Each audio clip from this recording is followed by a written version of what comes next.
जय हिंद दोस्तों। BL nursing classes के यूट्यूब चैनल पर आपका स्वागत है। आज हम जानेंगे महिलाओं की दाढ़ी मूंछ क्यों आ जाती है और इसके साथ ही साथ हम देखेंगे कि पीसीओएस या पीसीओडी क्या होता है और महिलाओं को मां बनने में परेशानी क्यों आती है। तो चलिए दोस्तों, शुरुआत करते हैं आज के वीडियो की। दोस्तों, सामान्यतः महिलाएं हो या पुरुष हो, उनकी शारीरिक संरचना और बनावट अलग अलग बनाई गई है। पुरुषों की दाढ़ी मूंछ होती है लेकिन महिलाओं की नहीं होती है। लेकिन दोस्तों, देखते हैं कि कुछ कुछ महिलाओं के मुंह पे बाल आ जाते हैं।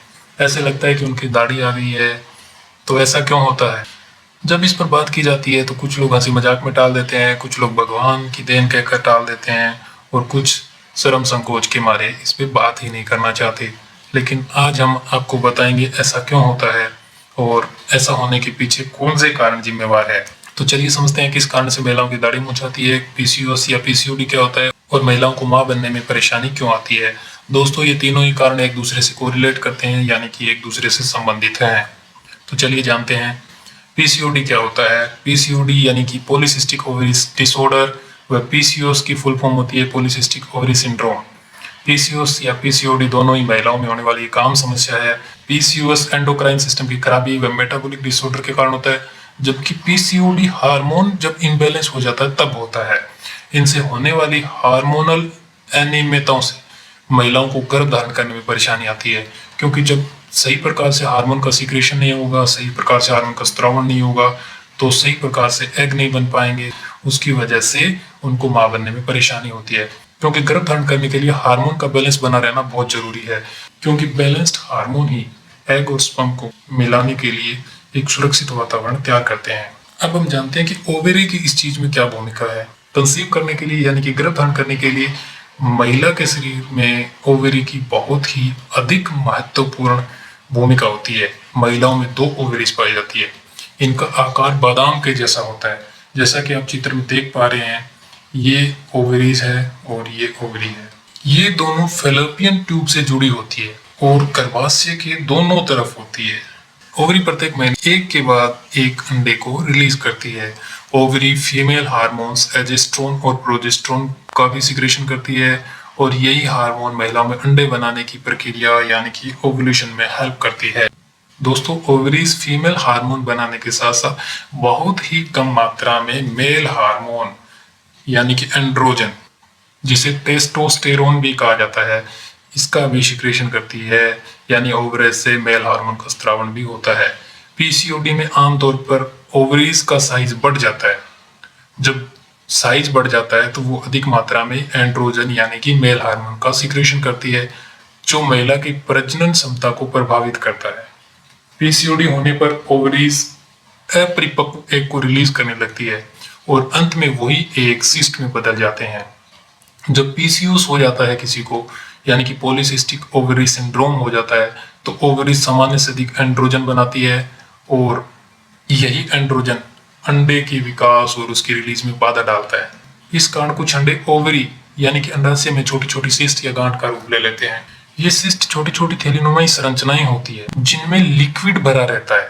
अंडाशय में ये सिस्ट इकट्ठे होते रहते हैं और कभी कभी बहुत ज्यादा मात्रा में इकट्ठे हो जाते हैं और कुछ सिस्ट साइज में बड़े भी होने लग जाते हैं। यह स्थिति ही पॉलीसिस्टिक ओवेरियन सिंड्रोम या पीसीओएस कहलाती है।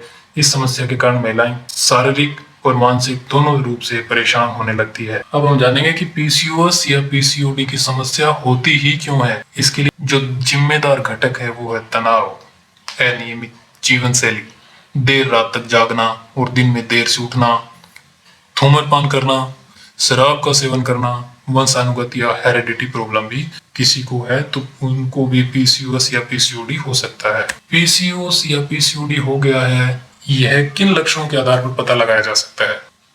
अगर किसी महिला के चेहरे पर बहुत अधिक बाल आ जाते हैं और देखने में ऐसे लगे कि उसके दाढ़ी उगाई है, या उसकी छाती पर, पीठ पर, पैरों पर बाल उगने लगे, या इसके अपोजिट सिर के बाल गिरने लगे, तो ये पीसीओएस या पीसीओडी के सिम्टम हो सकते हैं। पेट में सूजन हो और पेट फूला हुआ लगे, सोच करते समय दर्द हो, मासिक चक्कर से पहले या मासिक चक्कर के दौरान भी पेल्विक में दर्द होना, अनियमित या लंबे समय तक दर्द के साथ पीरियड्स का रहना व 1 वर्ष में 9 पीरियड्स से कम होना, यानी कि 2 पीरियड्स के बीच अगर 35 दिन से ज्यादा का अंतर है तो यह अनियमित पीरियड्स कहलाते हैं और ये भी पीसीओएस या पीसीओडी के सिम्टम होते हैं। इंटरकोर्स के समय दर्द होना, पीठ के निचले हिस्से या जांघों में दर्द होना, स्तनों में तेज दर्द होना, चक्कर आना, उल्टी का आभास होना, यानी कि ऐसे लगे कि उल्टी आएगी। अपच यानी कि खाना ठीक से नहीं पचना और कब्ज होना, बार बार पेशाब होना, कमजोरी महसूस होना, अचानक से वजन बढ़ने लगे। पीसीओएस या पीसीओडी में कुछ महिलाओं का वजन अचानक से बढ़ने लग जाता है। भावनात्मक उथल पुथल रहना, मन में चिड़चिड़ापन होना, गर्भधारण करने में परेशानी होना, चेहरे, गर्दन, बांह, छाती, जांघों पर धब्बे पड़ जाना। पीसीओएस या पीसीओडी होने पे महिलाओं का फेस ऑयली हो जाता है, उनके चेहरे पे मुहासे होने लगते हैं और बालों में डैंड्रफ की समस्या होने लगती है। और इसके साथ साथ सबसे मेन जो है वो है इनफर्टिलिटी, यानी कि बांझपन। दोस्तों, जितने ऊपर सिम्टम बताए गए हैं, जरूरी नहीं ये सभी सिम्टम हर महिला में पाए जाएं जिसको पीसीओएस या पीसीओडी हो गया है। ये सिम्टम अलग अलग कंडीशन के हिसाब से अलग अलग हो सकते हैं, क्योंकि हर किसी का शरीर अलग अलग बनावट का होता है। अब जानेंगे कौन सी जांच है जिसके आधार पर हम पता लगा सकते हैं कि किसी को पीसीओएस या पीसीओडी है या नहीं है। पीसीओएस या पीसीओडी का पता लगाने के लिए ब्लड का टेस्ट किया जाता है और ये पता लगाने की कोशिश की जाती है कि मेल हार्मोन फीमेल हार्मोन की तुलना में कितना ज्यादा बढ़ा हुआ है, क्योंकि ओवरीज मेल हार्मोन बहुत कम मात्रा में रिलीज करती है और फीमेल हार्मोन बहुत ज्यादा मात्रा में। अगर मेल हार्मोन बहुत ज्यादा बढ़ गया है तो पीसीओएस या पीसीओडी होने का चांस बढ़ जाता है। इसके अलावा पेल्विक टेस्ट और अल्ट्रासाउंड टेस्ट भी किया जाता है। अब हम जानेंगे कि पीसीओएस या पीसीओडी का क्या इलाज है। इलाज: पीसीओडी या पीसीओएस होने की मुख्य वजह तनाव भी बताया गया, इसलिए तनाव से छुटकारे के लिए जीवनशैली में बदलाव करना बहुत ही जरूरी है। अगर कम उम्र में पीसीओएस या पीसीओडी के लक्षणों का पता चल जाए तो इसे कंट्रोल किया जा सकता है और डायबिटीज या हार्ट जैसी बीमारियों से भी बचा जा सकता है। हार्मोन बैलेंस करने के लिए डॉक्टर आपको दवाएं देता है और इन दवाओं को आपको सही समय पे लेना चाहिए। क्या सावधानी बरतें, क्या परहेज करें, क्या खाएं कि पीसीओएस या पीसीओडी जैसी समस्याएं हो ही ना, या हो गई है तो उनको कैसे ठीक कर लेंगे हम। पीसीओएस या पीसीओडी से ग्रस्त महिलाओं को रोज एक्सरसाइज करनी चाहिए, स्मोकिंग नहीं करनी चाहिए, मीठी चीजें नहीं खानी चाहिए। मीठी चीजें खाने से शुगर का लेवल बढ़ जाता है। फल व दही खाएं, अपने वजन को कम करें, मैदा न खाएं, पास्ता डिब्बाबंद चीजें भी न खाएं। खूब सारा फाइबर खाने की कोशिश करें। घर का बना हुआ शुद्ध भोजन व मौसम के अनुसार ही खान पान करना चाहिए। जितना अधिक हो सके प्रोसेस्ड फूड से दूर रहें। अपने खाने में सब्जियां, दालें, दलिया, अनाज, फल आदि शामिल करें। कम तेल में बना हुआ भोजन खाएं। चाय कॉफी बंद कर दें या इनका उपयोग कम कर दें। तो दोस्तों, आज हमने देखा कि पीसीओएस या पीसीओडी क्या होता है। अब मिलेंगे हम आपको अगली वीडियो में, तब तक के लिए बाय बाय, टेक केयर। स्पष्टीकरण: संबंधित लेख पाठक की जानकारी व जागरूकता बढ़ाने के लिए तैयार किया गया है। BL nursing class cell channel इस लेख में प्रदत्त जानकारी व सूचना को लेकर किसी तरह का दावा नहीं करता है और नहीं जिम्मेदारी लेता है। उपरोक्त लेख में उल्लेखित संबंधित बीमारी के बारे में अधिक जानकारी के लिए अपने डॉक्टर से परामर्श लें या स्वास्थ्य विभाग से संपर्क करें।